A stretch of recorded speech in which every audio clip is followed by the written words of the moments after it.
Hello and welcome to the Tough Girl podcast, which is all about motivating and inspiring you. I'm your host, Sarah Williams. So today's episode is going to be slightly different because there isn't going to be an interview. Instead, what I'm going to be doing is reflecting on 2017 and tell you a little bit more about my plans for 2018, as well as the plans for Tough Girl Challenges. So if you're completely new to the podcast, I probably wouldn't recommend that you start listening here because you'll be like, what is going on? So please do go back out and check out some of the previous episodes. But if you've been listening to the Tough Girl podcast for a while, you probably know far too much about me already. But if you are new and you want to listen very briefly, I started Tough Girl Challenges back in 2014. It's all about motivating and inspiring women and girls. It's about increasing the amount of female role models in the media. I do this in a number of ways, giving motivational talks, writing books about some of the challenges that I've done, and also having the podcast where I interview inspirational women from all over the world. These are adventurers, challengers, triathletes, swimmers, mountaineers, adventure runners, ordinary women, everyday women who go on and do incredible challenges. And these episodes come out every Tuesday at 7 a.m. UK time. So I want to take a little bit of time to reflect back on the year 2017, how it's been for me, what I've learned, and what I'm going to be applying forward to 2018. To help me do that, I have done, I've got a printout of a number of different types of questions. I just went onto the internet randomly, basically typing in questions to help you reflect on 2017 and help you to plan for the following year. So let's get to it. Let's see what these questions have to say. Okay. What went well? This is a stable question I ask each year. It's far too easy to bypass the wins and the good that comes within any year. When working hard, fast, and often in challenging contexts, our brains tends to erase the positive as we focus on the loads and pressures at hand.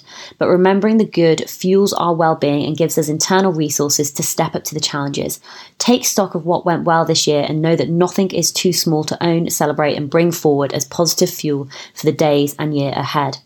It can also be useful to acknowledge what might not have gone so well, especially if you can learn from those experiences and or at least be grateful for having worked through them. So what went well? What went well this year? I suppose really almost to set the scene, back in November 2016, I attended Web Summit over in Dublin. No, not in Dublin, a Web Summit in Portugal. And you had to write down your bio. And I remember, putting in my normal bio. And then it also asked you, for your plans for the future, what you're interested in. And I wrote in this bio that I was planning to go and through hike the Appalachian Trail, and I would be looking to start my master's in women and gender studies in 2017. And I put that out in November. And I think that's really when the seeds got planted. But it did take me a while to actually even admit to other people and maybe admit to myself that this is what I wanted to do and how I wanted to spend my 2017, because I was almost very conscious of, what are people going to think of me? Will I be able to go out and through hike the Appalachian Trail? But, Sarah, why do you want to go and study women and gender studies? Why do you want to go back to university? Why do you want to do your master's? And I honestly thought I had reached a place where I didn't care what people thought of me. But occasionally you do. It gets in, it creeps in through a tiny little crack, and you do actually worry about the opinions of your family and the opinions of your friends. But I don't know why, I just decided to go for it. And so I suppose my 2017 reflecting back, I'd almost break it down into thirds. So the first third of the year was all about the podcast, all about the Tough Girl Tribe, all about Tough Girl Challenges, and getting everything ready so that I could take off 3 and a bit months to go off and through hike the Appalachian Trail, 2,190 miles, and do it in 100 days. And then when I came back from the Appalachian Trail, the third part of the year was going to be, going back to university and studying again. So I had, beginning half of the year, doing all the work, getting everything set up so that everything would run smoothly. A couple of things that involved was actually planning and preparing, who was going to be able to support the tribe, my Facebook page, my social media pages, while I was out effectively in the middle of the woods for 3 months. So I think I kind of remember how it happened, but I reached out and, a few members of the tribe came back to me. I ended up having conversations with them at the beginning of the year. What do they want to get involved in? What do they enjoy doing? And how they can help. And I've put together this team. There's about 8 women involved now. And so while I was out on the trail, I knew that the Tough Girl tribe was in such safe hands. I knew that there was regular content still coming out on my Facebook page, on Instagram, not on Twitter. That was the one I don't think anyone did anything on. But just having them there to able to answer any messages that came in, to respond to any requests, and just to also to be able to provide extra support to members of the tribe, just because I wasn't able to respond to people all the time. So that was super amazing, getting that set up. Also getting 3.5 months worth of podcasts preloaded. I cannot tell you how much work that it was involved in doing that. I mean, it's hard enough, and I know it sounds ridiculous, it's hard enough to put one episode out a week. To be putting out more than that, so as in, to edit and schedule and in advance, it was brutal. So I did actually spend the first 3 months, it was like my life was just pure old editing, but it was worth it because it allowed me obviously to take this time off. Appalachian Trail, you can watch all the vlogs. I did record it all, apart from one day 99, which I'm very, very gutted about.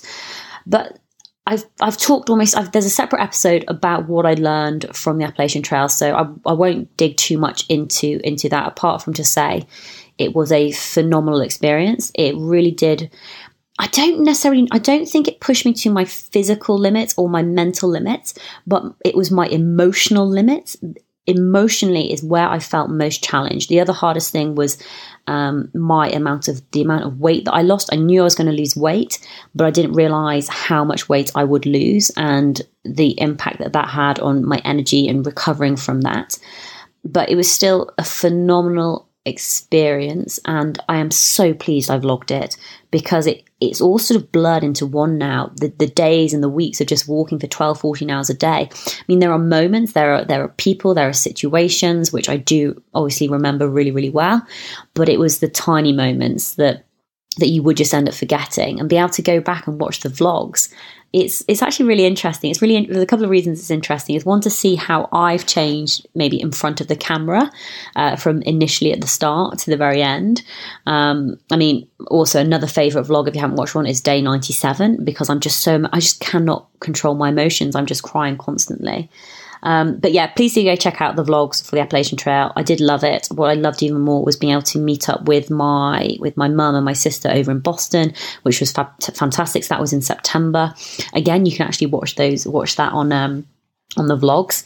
And then it was October, and it was starting my masters, and I think I felt a bit like an imposter because I haven't done anything academic, and I suppose I haven't really used my brain not in that I haven't used my brain, but as in like really challenged my brain like academically. I mean, once you know how to edit podcasts and write the show notes and do all your social media, you can very much get on automatic pilot. But to actually think about things and to be challenged and to have discussions, I was actually sort of a little bit not worried, but a little bit scared, going into an environment with people who were going to be a lot younger than me. How would I cope? I'm going to be traveling twice a week up to Lancaster. There's a lot of reading involved. How will I balance that out with the podcast?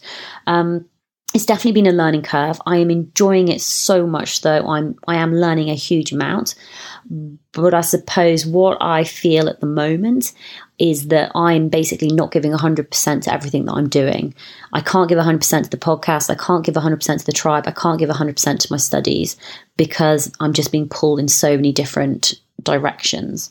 But I am enjoying it. I'm so pleased I've started. And it's, I've already done one term, two essays to write. Boom, next year, start the second term. I'm going to have like 3 modules in the second term, and then it's dissertation time.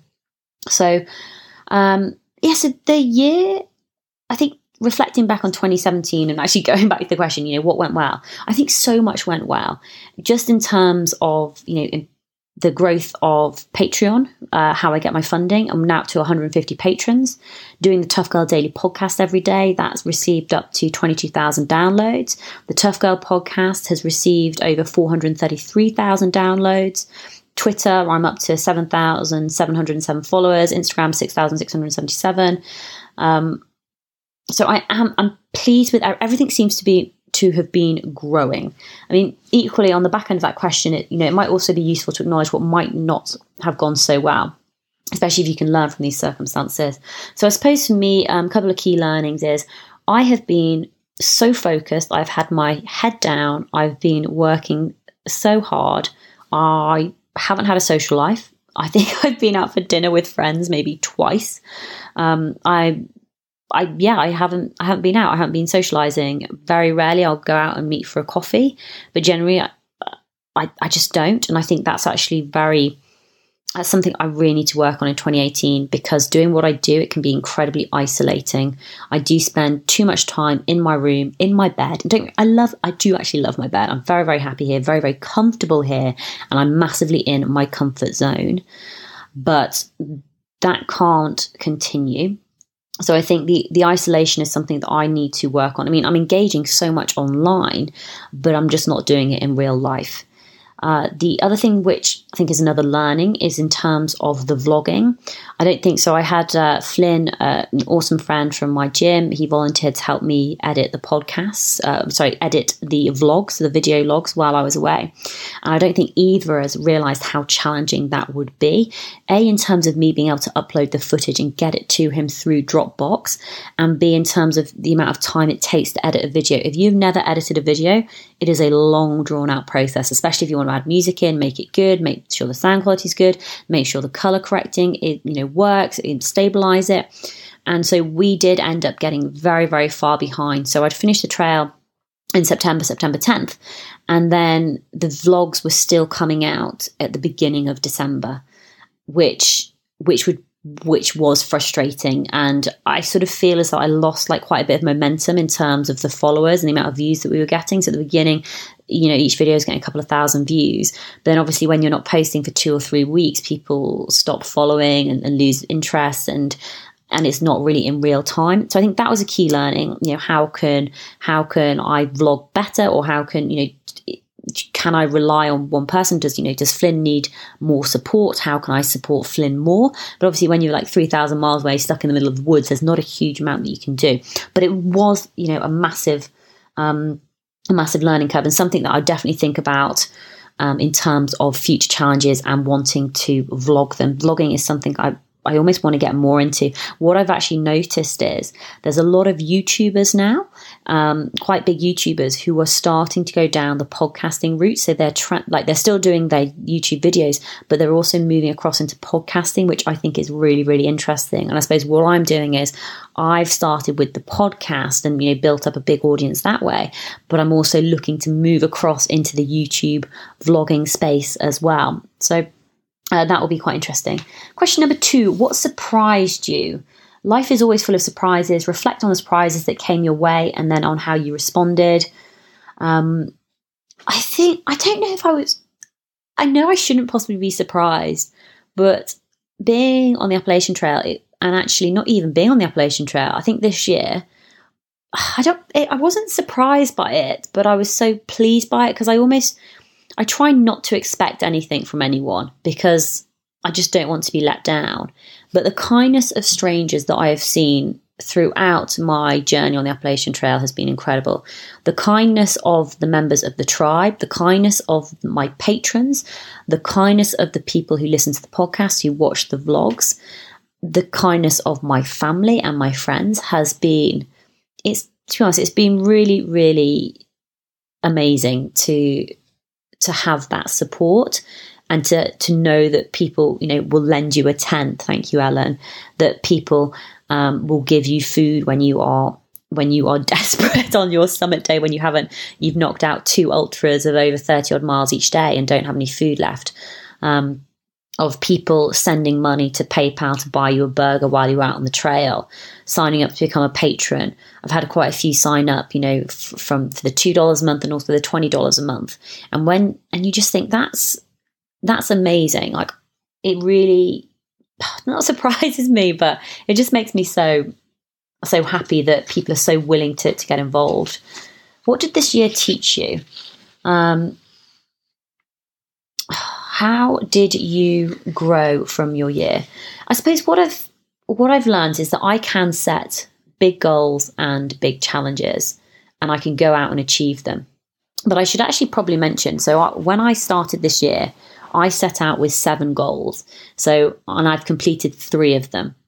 And I don't know, it's just because I'm so positive. I always try and focus on the positive. So my 3 big goals: start my masters, boom, done, started in October. Through hike the Appalachian Trail, 100 days, done, completed on September 10th. Donate my hair to the Little Princess Trust, which I did before I went on the Appalachian Trail. So I gave loads of my hair away. But I had 4 other goals that I wanted to do. One was to do my mountain leader. One was to do my personal training. One was to reach 500,000 downloads on the Tough Girl podcast. And the other one was to speak French or learn French.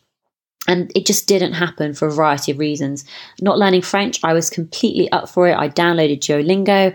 I found a local course. I paid for this course, to go and do it on a regular basis. It was meant to be every Tuesday. And because I'm quite organized, I basically scheduled quite a lot of my year around fitting everything into this Tuesday. So I scheduled everything onto the Monday, Wednesday, Thursdays, etc. And they basically changed the date. And you're just like, and this is an excuse. And I could have changed everything around, but it was just involved too much work. So in the end, I was just like, no, I just can't fit that in. So let that drop. Mountain leader was something I thought I'd be able to do while I was training for the Appalachian Trail and combine the both. Just didn't happen. Just did not have the time, did not have the brain capacity, partly because of the amount of work involved in preloading podcasts.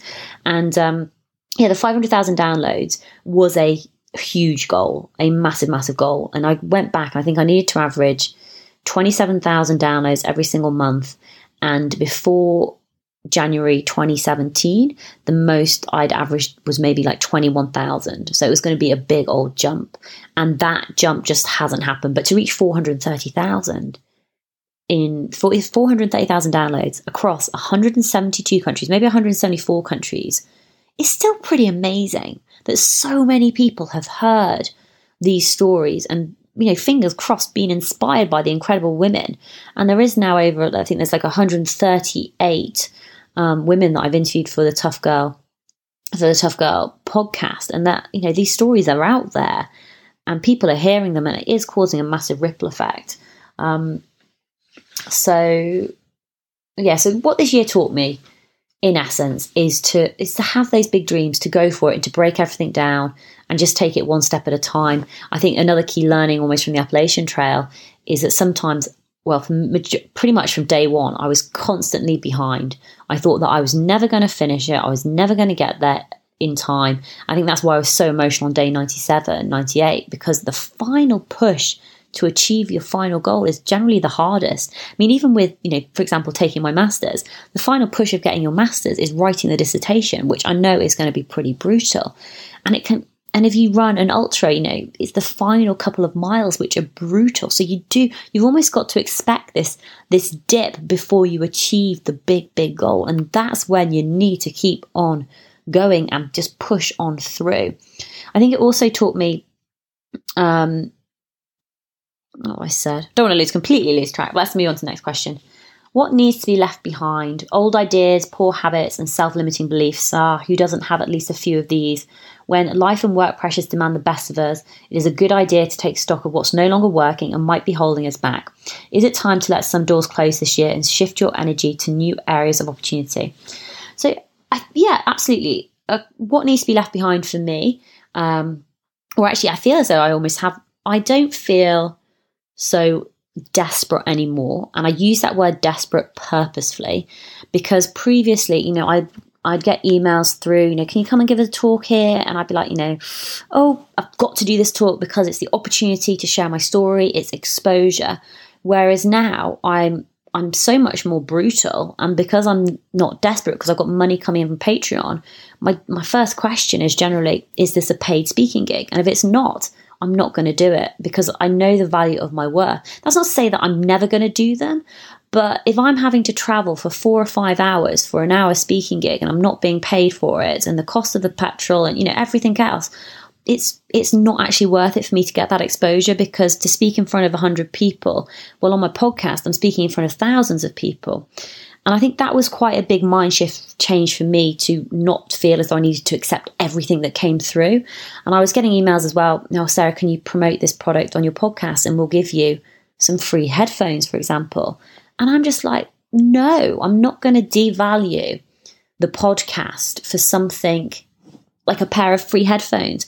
And it's also, one of the things you get sent in the post, or, can we send you a pair of socks? Can we send you a t-shirt? And it's like, yeah, you can, that's fine. But actually, socks don't pay my bills. T-shirts don't pay my bills.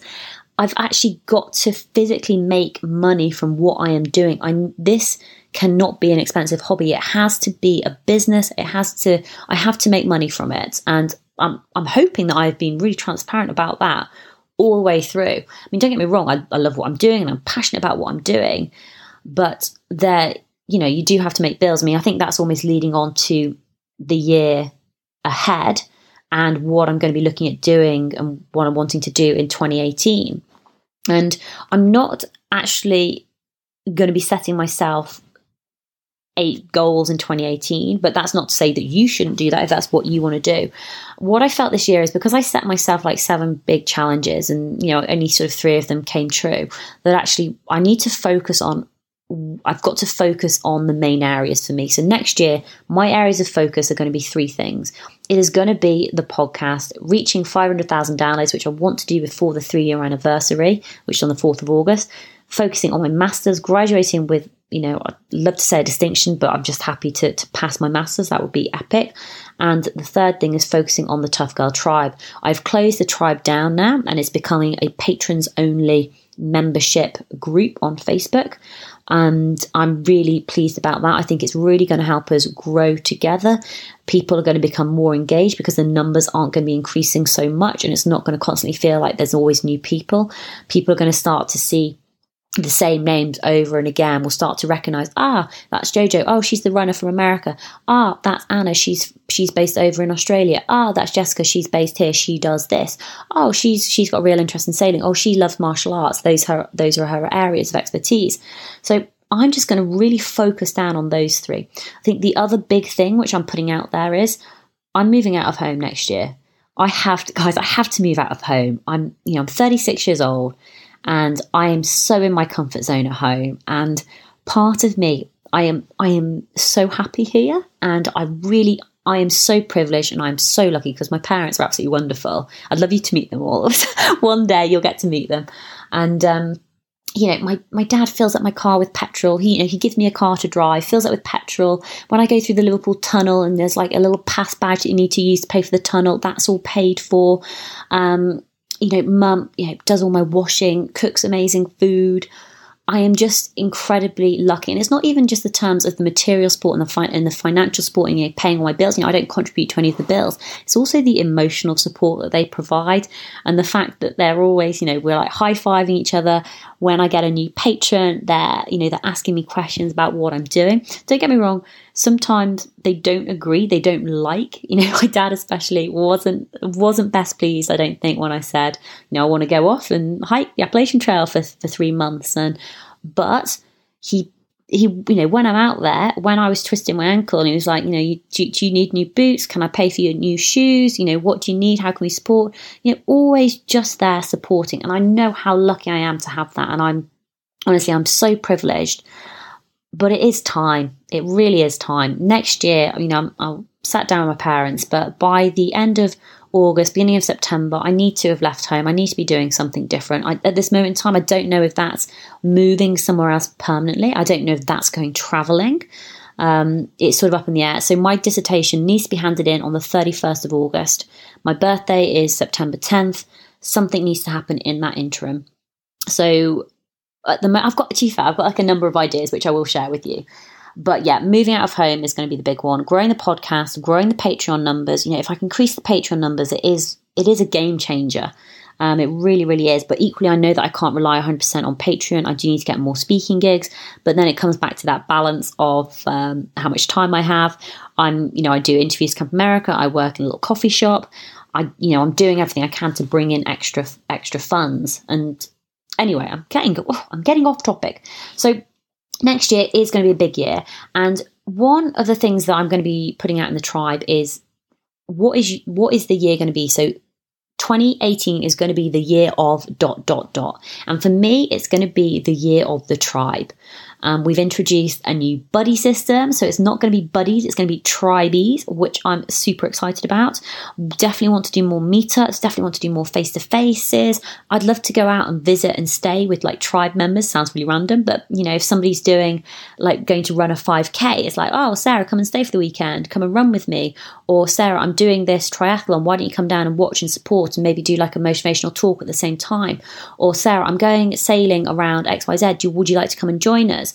So I'd love to get out and meet more members of the Tough Girl Tribe and then vlog about it and share those like mini interactions, because meeting members of the Tough Girl Tribe is what it is all about. I have made so many brilliant new friends from the Tough Girl Tribe and the Tough Girl team, and getting to meet them face to face is just absolutely amazing. So I'll give you some big picture of ideas of what I've been brainstorming. Nothing has been finalised, but there are a couple of things that I've been thinking about. Is one, I am very, very interested in the work that the UN does, and it does sort of link in very much with my dissertation. And I would love to go and do an internship over in New York City for 2 or 3 months. So that I think would be really interesting, because I'd be able to do that at the same time as I do the Tough Girl podcast. So maybe that would be, September, October, November, December, come home for my graduation, because my graduation is on like the 13th or 14th of December in 2018. So spend 3 months over in New York City working for the UN. Equally, if that doesn't come off, I'm going to apply for it, but there's no guarantee that I'm going to get that. Maybe it's a case of going traveling and coming back. Now, my brother and his family are over in the UK for Christmas this year in 2017. But because they've come over this year, they'll be staying in Australia next year. So I'm thinking, do I want to go out and spend time over in Australia with them? They'll have their new baby, and they've got baby Grace, my niece and my goddaughter. So I'm thinking, do I go to Australia for Christmas time? If I'm over in Australia, over in Melbourne, what could I do? And then I started looking at a map, and I was thinking, well, maybe I could go over to New Zealand and I could go and through hike the Te Araroa Trail, and I could vlog about that experience. And that's 3,000 kilometers. I think that's 1,800 miles. And I could maybe do that in 100 days, blog about that experience, and then travel back to Australia, then maybe cycle home from Australia, cycle home to London. Or could I fly out to South America and then cycle South America all the way up to Alaska? Maybe I go and through hike the PCT. But I mean, one of the things that I'll probably want to do is not put necessarily a time pressure on it. So I don't necessarily want to be doing it in 100 days and killing myself out there, but just more about taking the journey and be traveling. But with my backpack, take with me everything I need in my backpack, but also have my laptop. And maybe it's I travel for 3 weeks and then I stop somewhere for a week, and in that week I do all the podcast episodes, get them recorded, get them preloaded for the following 3 weeks, and that way I can travel about. Do I travel throughout Southeast Asia, where it's obviously a lot cheaper? But there's a lot of variables at the moment. So there's only, there's a couple of certainties that, is next term, finish Lent term, I'm doing 3 modules. I've got my essays to write in April. Dissertation is May, June, July. August, I need to hand it in on August 31st. I need to leave home between August 31st and September 10th. By the way, this isn't my parents saying you need to get out. It's me being proactive and saying, actually, I've got to make a move. Then it's either head to New York City for 3 months and then come home for Christmas, or go to New York City, then fly off to Australia, or I just don't know. And I think this is almost what is, not stressing me out is the wrong word, but I think last 2017, I knew exactly what I was doing, when I was doing it, and how my time was going to be broken up. So I was very, very structured, and I like planning. I like structure. I like knowing what is going to happen, where I'm going to be, what I have to do to get there, and how I can break it down. 2018 isn't going to be like that, because there are lots and lots of variables. There's so many dependents, who am I going to meet? What doors are going to open from doing the masters? What doors are going to open from doing the podcast? Who's going to reach out to me and say, hey, Sarah, we've got this great opportunity. Do you fancy doing X, Y, and Z? What's going to happen with Patreon? Am I going to get up, if I got up to 1,000 patrons, everyone donating $2, suddenly I'm up to $2,000 a month.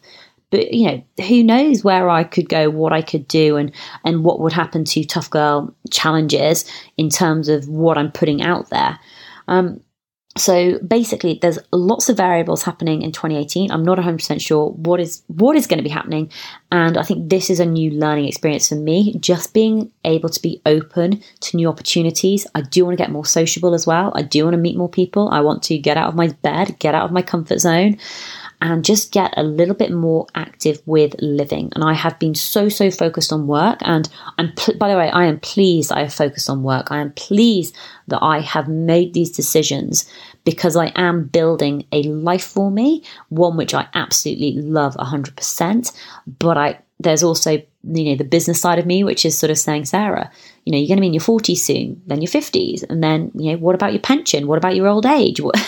You've got to be able to look after yourself and financially support yourself. And those are really key and important variables. Oh my goodness. Right. How will you evolve in the year ahead? I really want to make sure that I am listening to the Tough Girl Tribe, engaging with the Tough Girl Tribe. I want to make sure that I am balanced, focused, but balanced. I think those are going to be really, really key. I want to make sure as well that I'm excited by what I'm doing and that it's motivating me as well. I'm very conscious that when you do something that you love for your work, that it may end up souring. I do also want to do another big challenge. I want to do something, whether that, if it's an ocean row or another through hike or just traveling again or doing diving, scuba diving. I sort of don't know. So what are my top goals? Top goals are, boom, 3-year anniversary of the Tough Girl podcast. I'd like to have a party or something to celebrate that. Graduating my master's, passing my master's. I'd love to be a dissertation, but I'm relaxed about that because I haven't even written my first essay yet.